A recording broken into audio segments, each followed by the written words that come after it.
صل على رسوله الكريم. أما بعد فأعوذ بالله من الشيطان الرجيم. بسم الله الرحمن الرحيم. وما أرسلنا من قبلك من رسول ولا نبي إلا إذا تمنى ألقى الشيطان في أمنيته فينسخ الله ما يلقي الشيطان ثم يحكم الله آياته والله عليم حكيم. صدق الله مولانا العظيم. اللهم صل على سيدنا ومولانا محمد وعلى آل سيدنا ومولانا محمد وعلى آله وأصحابه أجمعين. معزز سامعین و ناظرین، ہمارے انتہائی محترم بھائی مولانا قاری جاوید الرحمن کے حکم کی تعمیل میں مختصر درس قرآن کا سلسلہ شروع کیا جا رہا ہے. اللہ تعالیٰ اخلاص کے ساتھ عمل کرنے کی توفیق عطا فرمائے. آج کا یہ درس ابتدائی طور پر ہے. زیر نظر آیت سورۃ الحج کی ہے جو 17ویں پارے میں ہے. ارشاد باری تعالیٰ ہے کہ میرے محبوب صلی اللہ علیہ وسلم، ہم نے آپ سے پہلے جتنے رسول اور نبی بھی بھیجے، اذا تمنا القى الشیطان فی امنیتی، میرے رسول جب بھی تمنا کرتے تو شیطان ان کی آرزوؤں میں باتیں ملانے کی کوشش کرتا. تمنا کے دو معنی یہاں پہ مفسرین نے کیے ہیں، ایک آرزو اور ایک تلاوت کرنا یا پڑھنا. اگر آرزو معنی ہو تو نبی کی آرزو کیا ہوتی ہے کہ لوگ ایمان لے آئے، اور اگر تلاوت ہو تو بڑا واضح ہے کہ میرے نبی جب اللہ کی آیات کی تلاوت کرتے تو شیطان رکاوٹیں ڈالنے کی کوشش کرتا. لیکن پھر کیا ہوتا؟ فَيَنْسَخُ اللَّهُ مَا يُلْقِي الشَّيْطَانُ، جو شیطان رکاوٹیں ڈالنے کی کوشش کرتا اللہ ان کو مٹا دیتا. ثُمَّ يُحْكِمُ اللَّهُ آيَاتِهِ، پھر اللہ اپنی آیات کو ثابت کر دیتا. اور اللہ علم والا حکمت والا، یعنی شیطان کی ناک خاک آلود ہوتی اور اللہ تعالیٰ کی آیات کو کوئی روک نہ سکتا. تو گویا کہ انبیاء کا مقصد اللہ کی آیات کی تلاوت تھا، اور یہی ان کی تمنا اور آرزو بھی تھی. اچھا، اب یہ جو آیت میں نے آپ کے سامنے پڑھی ہے، اس سے اگلی آیات میں اللہ رب العزت نے فرماتے ہیں 4 قسم کے لوگوں کا تذکرہ کرتے ہیں. لیکن اس سے پہلے آپ یہ سمجھیے کہ اللہ کی آیات کا بیان کرنا اور یہ انبیاء کی تمنا اور آرزو ہے، اور شیطان اس میں رکاوٹیں ڈالنے کی پوری کوشش کرتا ہے. اب جب اللہ کے انبیاء آیات بیان کرتے اور شیطان رکاوٹیں ڈالنے کی کوشش کرتا تو اس دونوں طرف سے جو جدوجہد اور کوشش ہوتی، اس میں سے 4 گروہ پیدا ہوتے. ان کا ذکر ہے، اور درس قرآن سے پہلے ان 4 گروہوں کی پہچان بھی ضروری ہے. سننا ذرا. ایک وہ گروہ ہے کہ جس کے دل کے اندر منافقت ہے. دوسرا وہ گروہ ہے جس کا دل سخت ہے.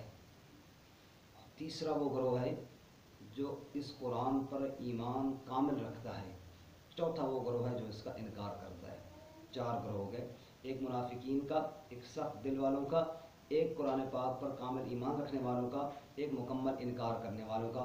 اگلی آیات میں ان 4 گروہوں کا تذکرہ ہے. ذرا دھیان کرنا، اور تاکہ آئندہ درس قرآن میں ہمیں اپنے بارے میں آئیڈیا ہو کہ ہم کون سے گروہ میں شمار ہو رہے ہیں.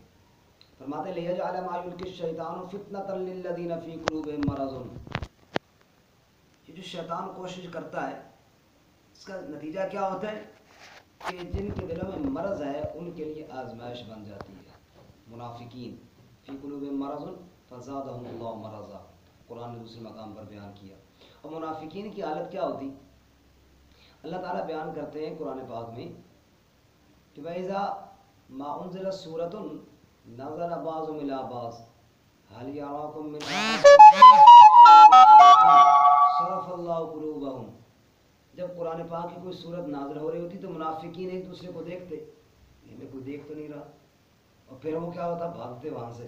اللہ ان کے دلوں کو بھی ایمان سے پھیر دیتا. اسی طرح دوسرے کا اللہ فرماتا ہے جب کوئی صورت نازل ہوتی تو وہ کہتے ایکم زادتہ ھذہ ایمانا، اور اس صورت کے نازل ہونے کے بعد کس کا ایمان بڑھ گیا؟ یعنی طنز کرتے. اور قرآن کے آیات سے ایمان کو کہاں اضافہ ہوتا ہے؟ یہ طنزیہ طور پر وہ کہتے. اللہ نے جواب دیا، ہاں فَأَمَّا الَّذِينَ آمَنُوا فَزَادَتْهُمْ ایمانا، ایمان والے ہیں نا، ان کا تو ایمان بڑھ جاتا ہے میری آیات سن کر، جیسا کہ دوسرے مقام میں فرمایا وَإِذَا تُلِيَتْ عَلَيْهِمْ آيَاتُهُ زَادَتْهُمْ ایمانا، میرے بندے جب ان کے سامنے میری آیتیں پڑھی جاتی ہیں ان کا ایمان بڑھ جاتا ہے۔ تو یہ منافقین کی حالت یہ طنز کرتے۔ اسی طرح بعض لوگ کہیں گے پوری درس قرآن کا کیا فائدہ، لیکن میرے بھائیوں اللہ کے قرآن کا بڑا ہی فائدہ ہے۔ شیخ الحدیث حضرت مولانا شیخ زکریا رحمۃ اللہ علیہ نے فرمایا اللہ کا نام اور اللہ کا کلام یہ ضرور اثر رکھتا ہے۔ برکہ منافقین کی حالت۔ دوسرا گروہ بالقاسیۃ قلوبہم، سخت دل والوں کا، اللہ معاف فرمائے عمومی طور پر آج مسلمان اسی گروہ میں شامل ہیں۔ رسول اللہ صلی اللہ علیہ وسلم فرمایا اللہ کی پناہ مانگو دلوں کی سختیوں سے۔ جب دل سخت ہو جائے پھر کوئی بات اثر ہی نہیں کرتی۔ نبی پاک صلی اللہ علیہ وسلم نے ایک شخص سے کہا تھا کھجور کا درخت یتیم بچوں کو دے دے، جنت کے درخت کی ضمانت دیتا ہوں، اس نے نہیں مانا تھا، کیوں؟ دل سخت ہو گیا تھا۔ آج ہم بھی آیات سنتے ہیں، قوموں کے واقعات پڑھتے ہیں، دل پہ اثر ہی کوئی نہیں۔ اللہ ہمارے دلوں کو نرم فرمائے۔ اللہ نزل احسن الحدیث کتابا متشابہا مثانیہ تقشعر منہ جلود الذین یخشون ربهم ثم تلین جلودهم وقلوبهم الی ذکر اللہ۔ اللہ کے بندے وہ ہیں جب اللہ کی آیات سنتے ہیں ان کے جسم پہ رونگٹے کھڑے ہو جاتے ہیں اور ان کے دل اللہ کے لیے ڈر جاتے اور نرم ہو جاتے ہیں۔ ان کے لیے قرآن مفید ہے، جس کا دل پتھر ہو گیا ہے اور گناہوں کی سہی چڑھ گئی ہے اس پہ کوئی اثر نہیں کرے گا۔ یہ ان دو گروہ کے لیے بھی قرآن فتنہ اور آزمائش بن گیا۔ اس لیے آخر میں فرماتا ہے وَإِنَّ الظَّالِمِينَ لَفِي شِقَاقٍ بَعِيدٍ۔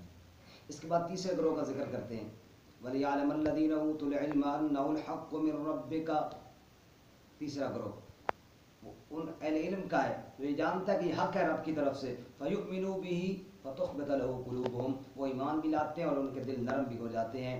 جو قرآن نے کہا اس پہ عمل کر کے دکھایا، جیسا کہ حضرات صحابہ کرام رضوان اللہ تعالی عنہم اجمعین کی پاک زندگیاں، قرآن نے جو کہا انہوں نے عمل کر کے دکھایا۔ فرماتے ہیں جب شراب کی حرمت نازل ہوئی ایسے جناب مدینہ کی گلیوں میں بہہ رہا تھا جیسے بارش کا پانی بہتا ہے، یہ بھی نہیں سوچا کہ واپس کر دیں۔ اور سود کی حرمت نازل ہوئی تو اپنا اصل مال چھوڑنے کے لیے تیار ہو گئے، تو اللہ تعالیٰ نے قرآن میں آیت نازل فرمائی کہ نہیں فَلَكُمْ رُءُوسُ أَمْوَالِكُمْ، توبہ کرو اصل مال تو لے لو۔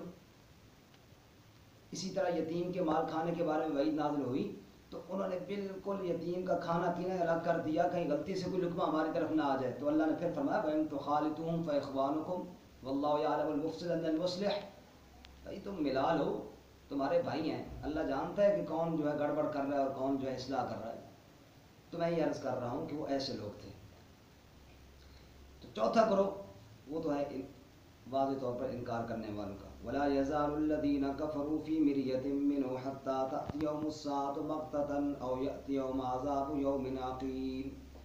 وہ کفار کا ہے جو شک میں ہیں، قرآن پر ایمان لاتے ہی نہیں، اور جی پتہ نہیں اللہ کا کلام ہے یا نہیں، قرآن نے ان کے لیے تو چیلنج دی ہے۔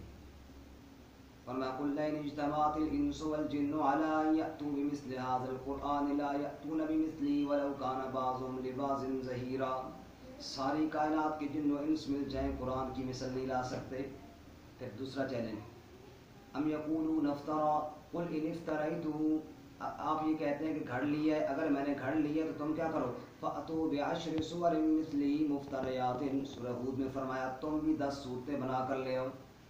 تیسرا چیلنج دیا سورۃ البقرہ میں وَإِن كُنتُمْ فِي رَيْبٍ مِّمَّا نَزَّلْنَا عَلَىٰ عَبْدِنَا فَأْتُوا بِسُورَةٍ مِّن مِّثْلِهِ، چلو ایک سورت قرآن جیسی لے کر آؤ۔ چوتھا چیلنج دیا سورۃ طور میں فَلْيَأْتُوا بِحَدِيثٍ مِّثْلِهِ إِن كَانُوا صَادِقِينَ، ایک آیت ہی قرآن جیسی لے کر آؤ، اگر سچے ہو تو۔ نہیں لا سکے نا، تو کافر تو ہیں شک میں۔ اب آخری بات خلاصے کے طور پر عرض کروں کہ 4 گروہوں کا ذکر ہوا۔ نبی چاہتے ہیں اللہ کی آیات بیان ہوں، لوگوں کے تک پہنچیں، شیطان رکاوٹیں ڈالتا ہے۔ اب ایک وہ گروہ ہے جس کے دل میں شیطان نے منافقت پیدا کر دی ہے، وہ جب آیات سنتا ہے تو وہ کہتا ہے بادشاہ اس کا کیا فائدہ۔ دوسرا گروہ سخت دل کا ہے، جب وہ آیات سنتے ہیں عمل کے لیے تیار نہیں ہوتے۔ تیسرا گروہ ان ایمان والوں کا ہے جو سنتے ہیں اور فوراً عمل بھی کرتے ہیں۔ اور چوتھا گروہ وہ ہے جو انکار کرنے والے ہیں۔ تو میرے بھائیوں اب ہم نے سوچنا ہے کہ ہمارا شمار کس میں ہے۔ الحمدللہ ہم انکار کرنے والے بھی نہیں ہیں، الحمدللہ ہم منافق بھی نہیں ہیں کہ قرآن پہ طنز کریں، الحمدللہ ہمارے اندر یہ دو صفتیں نہیں ہیں، لیکن کیا ہمارے دل کہیں سخت تو نہیں ہے کہ سنتے ہیں اور عمل کے لیے تیار نہیں ہوتے؟ یا ہم ماشاء اللہ ایسے ہیں کہ جو بھی سنتے ہیں عمل کے لیے تیار ہو جاتے ہیں؟ اس پہ ہم نے غور کرنا ہے۔ اللہ تعالیٰ عمل کی